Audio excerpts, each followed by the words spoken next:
Fala galera, sejam bem-vindos ao canal, e para mais uma história de terror. Se gosta desse tipo de conteúdo, não deixe de se inscrever no canal e deixar aquele like e ativar o sininho para receber notificações de novas histórias. Então vamos para mais uma. A Mesa do Diabo. Saint-Miliel é uma linda cidadezinha de Lorena, muito agradável por suas recordações históricas, por seus contornos e habitantes.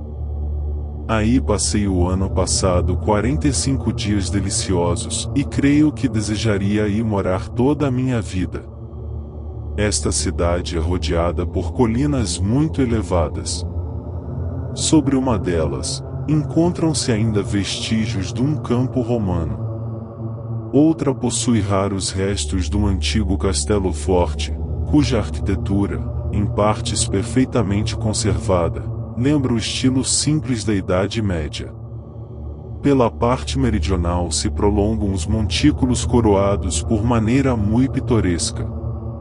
Pedras enormes estão suspensas sobre a estrada de Verdun, e sua massa escalvada e escura é bela nos dias claros e se cobre de cores sombrias nos dias tempestuosos. Diversos fenômenos têm sucessivamente impresso nestes rochedos sua lembrança indelével, e aqui as lentas destruições do tempo despiram as anfractuosidades da pedra. Mais longe, as ondas do mar destruíram a parte superior que os caprichos do acaso revestiram depois de formas fantásticas.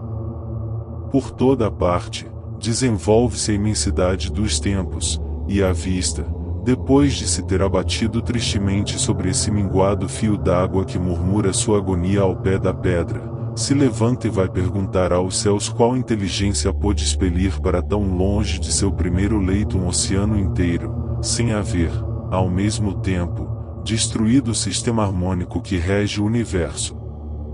Algumas destas sumidades graníticas têm, até hoje, resistido às exploradoras tentativas do homem. Outras, mais acessíveis, estimulam a curiosidade do viajante, que encontra na magnífica variedade dos sítios que a cercam ampla remuneração às fadigas de sua viagem. Entre estes, porém, há um sobretudo célebre pelas tradições locais, e que seguramente merece toda a atenção dos naturalistas. Sua conformação oblonga, sua superfície lisa e polida assemelham a tábua de uma mesa, que é sustentada em sua posição horizontal por uma coluna de pedra que se prende vigorosamente e faz parte da rocha principal. Esta semelhança acidental com um dos nossos móveis mais comuns lhe deu o nome que tem, e, depois, o maravilhoso, tendo, por fim, conseguido apossar-se da credulidade dos camponeses, fê-la Mesa do Diabo, que é o lugar de parada de todo o exército infernal. Quantas vezes as boas mulheres de Saint-Miliel têm visto essa mesa diabólica iluminar-se espontaneamente lá por essa meia-noite? Quantas vezes têm elas ouvido a voz rouca de Satanás entoar um cântico de sabá, presidindo a uma orgia a qual assistiam seus negros acólitos? Vivo sentimento de temor se apodera dos autóctones quando se atrevem a aproximar-se do lugar temido, e, bem que não seja muito difícil subir até o ponto mais elevado da pedra, nunca o pé supersticioso de um natural de Saint-Miliel se aventurou a pisar a pedra maldita onde se assentam os agentes de Beelzebub.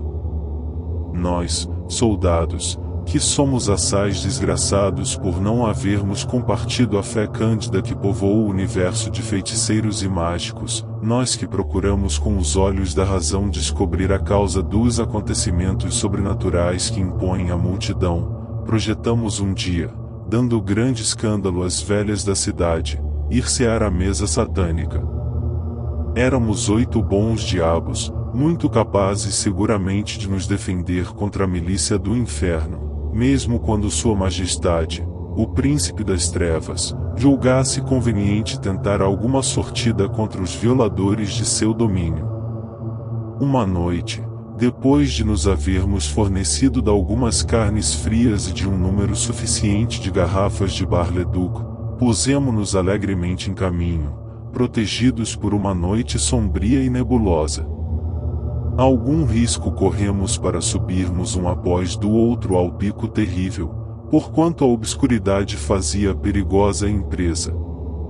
Vencemos, porém, felizmente todos os obstáculos, e graças ao fósforo que levamos, a chama de 20 pequenos castiçais apareceu brilhante e dourada no meio das trevas que nos cercavam. Nossa ceia se passou o melhor possível.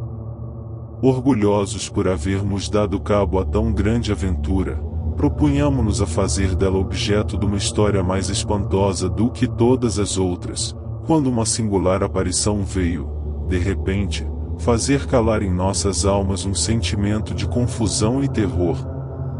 Não posso, todavia, dar conta do que se passava em meus camaradas, mas confessarei que, por alguns momentos ao menos, me achei dominado pelo medo a ponto de fixar os olhos involuntariamente, temendo encontrar-me face a face com a legião infernal de que um instante antes nos ríamos de tão boa vontade.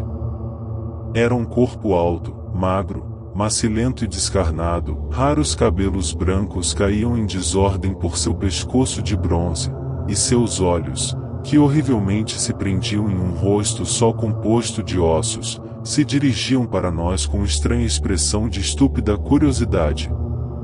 Farrapos de vestidos a cobriam apenas. Era o Urna mulher. Este hediondo esqueleto se aproximou da mesa.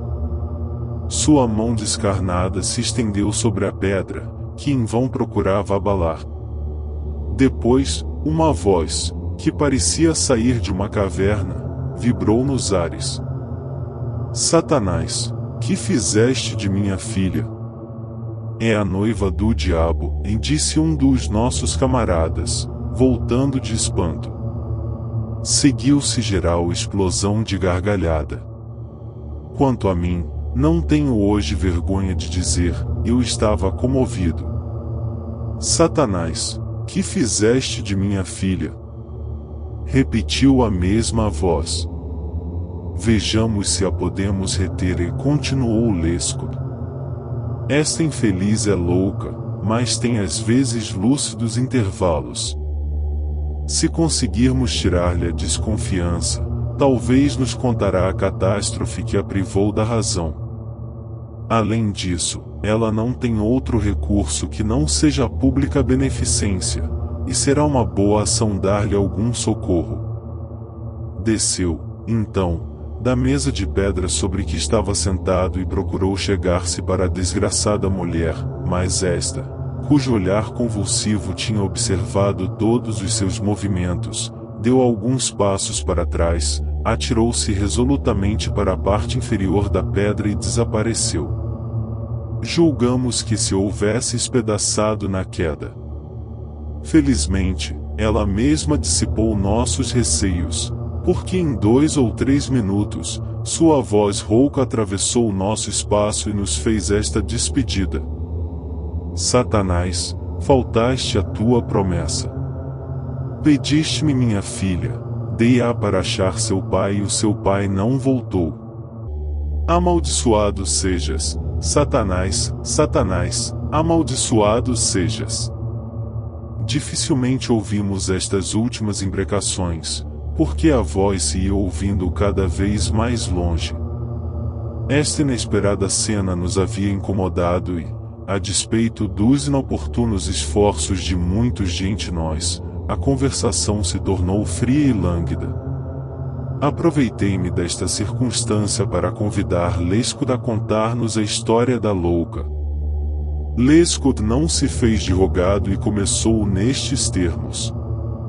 Julia Larouille é uma dessas vítimas de amor sobre as quais passa o tempo como se comprovesse em deixá-la envelhecer com as dores que não têm cura. Ela é quase centenária e não há menos de 80 anos que ela sofre sem encontrar a morte, em que lhe é tão necessária, para pôr termo a seus sofrimentos, e que, todavia, teme invocar. Em 1745, Julia era uma das moças bonitas de Saint-Mihiel. Sem outra fortuna que sua profissão pouco lucrativa, ela trabalhava com tanta coragem e despendia com tanta economia o que ganhava, que este ganho não só bastava para suas necessidades, mas para as do enfermo velho que lhe havia dado o dia. O pai de Júlia havia servido sob o comando de Villars e conhecia o coração dos soldados. Sabendo que sua idade e enfermidade lhe trariam a morte em breve, resignou-se corajosamente a morrer, mas, em seu leito de dor, exigiu de sua filha o juramento de nunca casar-se com um militar. Júlia o prometeu sem saber a que se obrigava, e o veterano de Denain dormiu o eterno sono. Ela chorou por seu pai, chorou muito e por muito tempo. Depois, foi mister continuar a trabalhar para existir, e o trabalho é a consolação dos que sofrem. Daí a pouco tempo, chegou o Regimento Real de Dragões I, que vinha para guarnecer Saint-Miliel. Havia muito tempo que não vinham tropas a esta cidade, e, por isso, foram recebidos os homens de armas com grandes demonstrações de alegria, e, para testemunhá-los convenientemente, os habitantes resolveram ir ao encontro dos militares. Homens e mulheres, todos quiseram ir, e mesmo Júlia não pôde fugir às instâncias de suas amigas. Além disto, posto que ela fosse reservada, era mulher e curiosa, pois é desgraçadamente digno de notar-se que a prudência não exclui a curiosidade, bem que este último sentimento seja muitas vezes o escolho do outro. Os dragões desfilaram ao som de uma música militar, era um bonito regimento. Júlia, que quase se não atrevia a admirar esses homens fardados tão belos e brilhantes, conservava abaixo seus grandes olhos, e interiormente estava confusa por se haver exposto a tantas vistas. De repente, o cavalo de um dos cavaleiros se espantepula, relinchando, para tão perto da moça, que o medo lhe faz levantar a cabeça e dar um grito de terror. "Não tenhas medo, senhora", disse o cavaleiro, inclinando-se com graça para o pescoço do cavalo. Segunda vez se inclinou e fez sentir suas esporas ao nobre animal, que entrou na forma, trêmulo de impaciência. O dragão voltou, então, a cabeça e não deixou de olhar para Júlia, senão depois que lhe foi impossível vê-la. Este jovem era muito bonito. Ela pensou nele toda a noite. No outro dia, inquieta por não ter podido acabar com a lembrança do dragão, Júlia pôs-se a trabalhar, mas esteve todo o dia distraída e preocupada. Veio a noite e o soldado se reproduziu em todos os sonhos de seu sono. E, quando de manhã chegou à janela para distrair-se, viu passar o dragão. Ele olhou para ela, saudou-a com galanteria e continuou o seu caminho. Nesse dia, tendo Júlia saído para fazer algumas compras indispensáveis, viu vir ao seu encontro um militar. Era ele. Ela entrou a toda pressa em sua casa e o jovem não pôde dizer uma palavra, mas os olhos também falam. Então Júlia, que desconfiava de si, tomou um partido corajoso, resolveu não sair mais de casa sozinha e condenou-se a não chegar mais à janela. Esforços baldados. Quanto mais procurava se subtrair ao militar, tanto menos o conseguia, parecia que ele era sua sombra.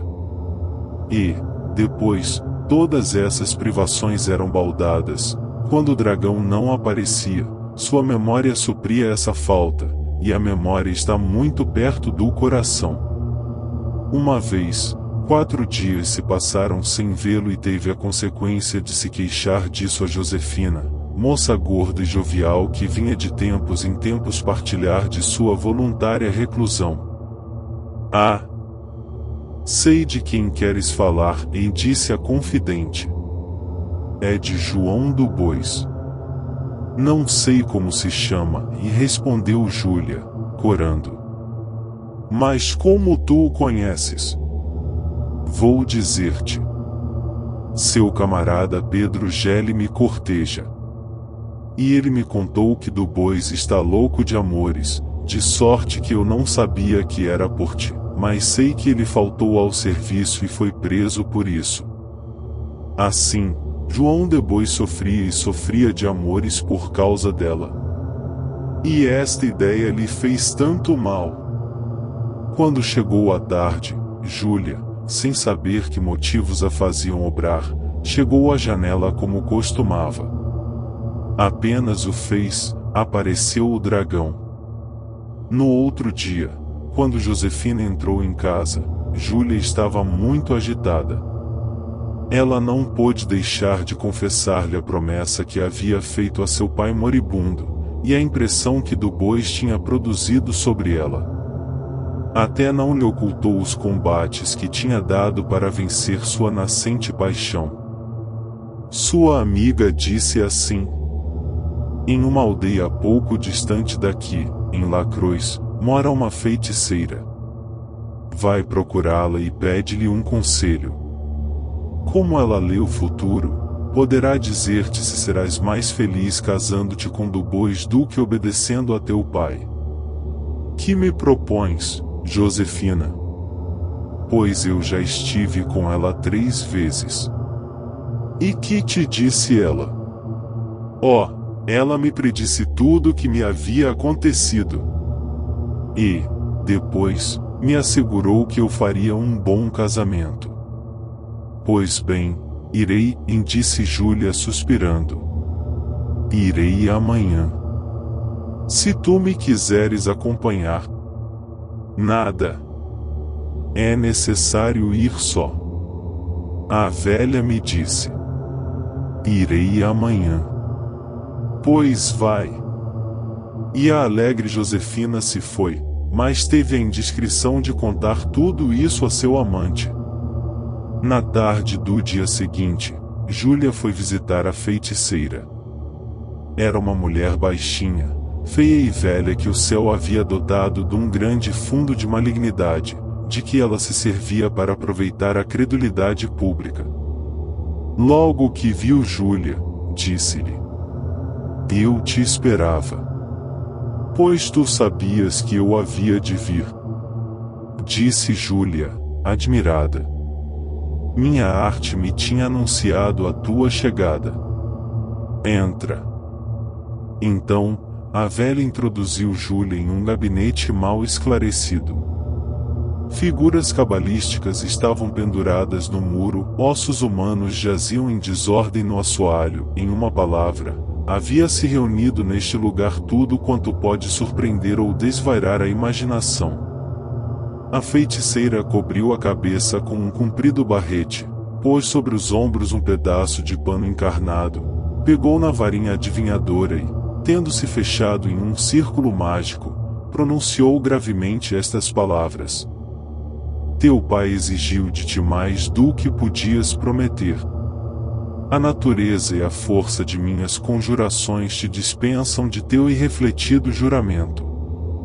De agora para sempre, tens a liberdade de dar teu coração e tua pessoa a quem deres preferência. Devo, porém, prevenir-te que no mundo há um único homem que te pode fazer feliz, e este homem tu o verás agora. Júlia palpitava de tremor e ansiedade, e no mesmo instante apareceu uma figura no fundo do gabinete, atravessou e pareceu sumir-se por uma parede. Júlia reconheceu Du Bois nessa figura.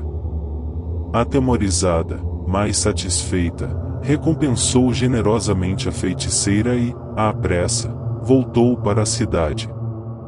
Tinha apenas feito o terço do caminho quando seu amante se ofereceu à sua vista. Júlia teve medo ao princípio, mas ele a tranquilizou facilmente, com rapidez persuadimos os que nos amam. Esta entrevista decidiu a sorte da infeliz, vítima das maquinações da velha e de seu cúmplice. A supersticiosa Júlia se entregou sem reserva ao sentimento que a dominava e Du Bois nada mais teve que desejar. 2 meses depois, Júlia chorava a sua falta. Seu amante, a quem ela tinha confiado sua posição, começava a desprezá-la, raras e frias eram suas visitas. Os descorados dias de Júlia se passavam em dores inúteis, suas noites eram agitadas, e no delírio de seus sonhos, julgava muitas vezes ouvir a voz de seu pai exprobar-lhe sua culpada desobediência. Mais pungentes males ainda a esperavam. Reinava então em França Luís XV. A paz brilhante de 1748 ia findando e a Inglaterra, desgostosa do Tratado de Aix-la-Chapelle, ameaçava recomeçar as hostilidades sob o pretexto de se haverem desconhecido seus direitos sobre o Canadá. A França e a Áustria, rivais havia 2 séculos, se coligaram para vencer o inimigo comum, e a guerra foi de novo declarada. Os dragões tiveram ordem de ir guarnecer as fronteiras. Sabendo desta notícia fatal, Júlia quase morreu.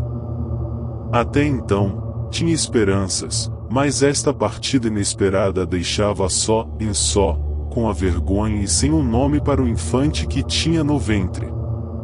Que suplício por um erro!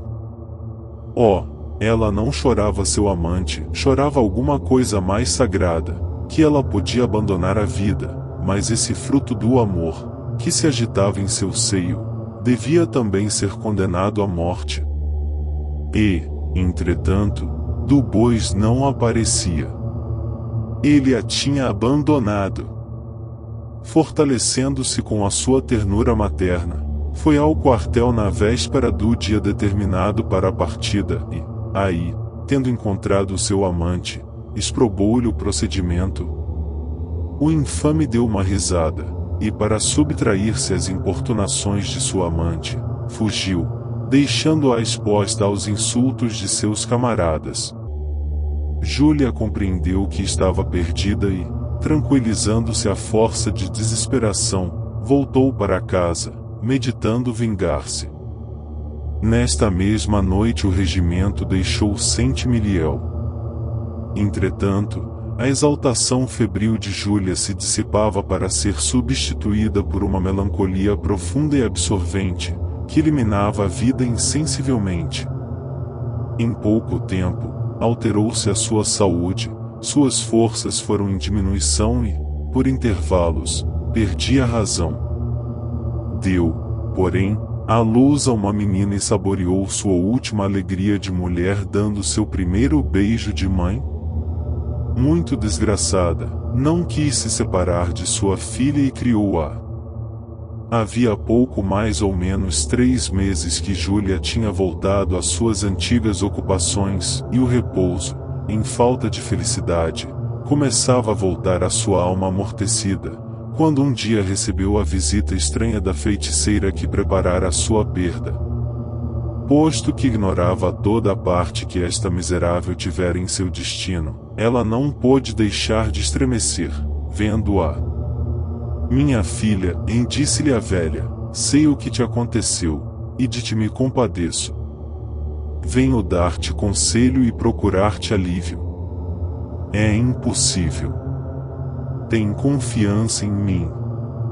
Teu fiel amante, por virtude dos segredos que possuo, pode ser de novo constrangido a ter-te amor. Já o não amo, desprezo-o. Eu te creio, mas tu tens uma filha. E então, que me cumpre fazer? Vai à meia-noite à mesa do diabo, e lá te direi. É necessário que leves contigo tua filha, ela é indispensável para a minha operação. Lá irei e levarei minha filha. Mas não me enganes, que eu me vingaria de ti, ainda mesmo que estivesses no Sabá. Nada temas e sei discreta. Aqui tens, e continuou a velha, dando-lhe um frasco cheio de um licor negro. Aqui está uma composição que deves beber antes do partir. É um filtro, cujo efeito será iniciar-te nos mistérios de minha arte e comunicar-te parte do meu poder. Não te esqueças de o beber. Adeus. À meia-noite, Júlia estava ao pé do rochedo. Um incômodo geral a atormentava. Seu estômago sofria certa opressão, Sentia a cabeça pesada e, a cada passo que dava, quase caía de cansaço. Uma chama viva brilhava na parte superior da rocha.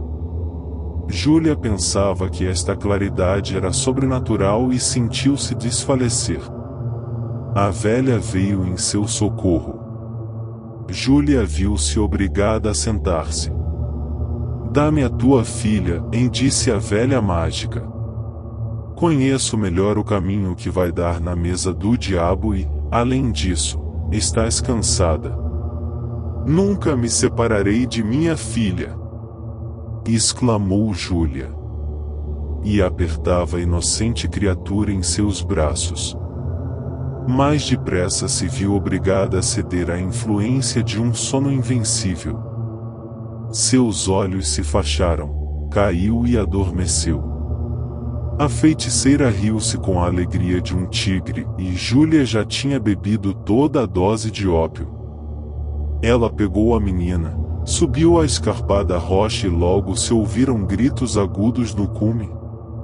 A infeliz acordou nesse momento. Seu primeiro cuidado foi procurar sua filha, ela não a achou. Horrível suspeita veio ao espírito da pobre mãe, e então, já não temia, já não tinha medo. Em alguns instantes, chegou à mesa do diabo, e espantoso espetáculo se ofereceu a seus olhos. Sua filha, fruto de suas estranhas, estava queimando no meio de chamas ardentes, e, ao lado, a desapiedada mágica resmungava tranquilamente algumas palavras de um livro ininteligível. A esta vista, a raiva e a vingança se apoderaram do coração de Júlia. Lançou-se furiosa sobre a maldita velha e, prestando-lhe novas forças sua desesperação, a agarrou pelo meio do corpo, atirou-a de encontro aos rochedos vizinhos e caiu sem conhecimento ao lado do cadáver meio consumido de sua filha. No outro dia, tendo alguns viajantes por acaso empreendido visitar o lugar em que se passará esta cena horrível, aí acharam Júlia ainda desmaiada. Levaram-na para sua casa, mas os remédios que lhe prodigalizaram foram impotentes. Ela estava louca. O corpo mutilado da velha foi também achado. Ela tinha na mão seu livro infernal e, na página aberta, lia-se: "Meio infalível de transformar metais em ouro. Tome-se urtiga seca e queime-se à meia-noite em um lugar consagrado ao espírito maligno. Procure-se depois o corpo vivo de uma criança de peito e lance-se nas chamas. Ajunte-se depois, com cuidado, todas as cinzas e os metais que se esfregarem com este pó se mudarão em ouro imediatamente." A feiticeira e seu livro maravilhoso foram enterrados no lugar em que lhe tinham descoberto o corpo, mas, para conjurar os malefícios, se colocou uma imagem da Virgem na pedra que cobre os ossos desta miserável. João do Bois foi morto na Guerra dos 7 Anos. Fim. Se gostou, deixe o like e compartilhe, e não esqueça de se inscrever no canal.